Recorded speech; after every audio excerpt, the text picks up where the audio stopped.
how many countries now in the world or in Southeast Asia are being or Afghan nationals are being preferred to be accepted. Ilan ito sila lahat at ilan ang naibigay sa atin?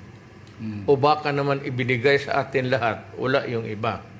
It's a shared responsibility. It is guaranteed under the UN Charter. We are supposed really to act with kindness to our fellow men. But you know, that is a good statement only if there is no attendant dangers ahead. Mahirap yan. I cannot... there should be more. Hindi ko naman sinasabi ngayon na outright we should not accept.